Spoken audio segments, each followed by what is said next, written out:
ಸ್ವಾತಿ ಮಳೆಯೇ ಸಮುದ್ರದೊಳೆಯೇ ಹಾಳಾದ ಹೆಣ್ಣಿನ ಜನ್ಮ.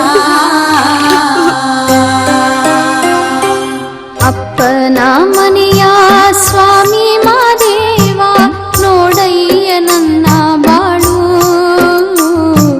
ಕಾಡು ಸೌಲಿಗನ ಕೈಯ ಹಿಡಿದು ಕಣ್ಣೀರೆ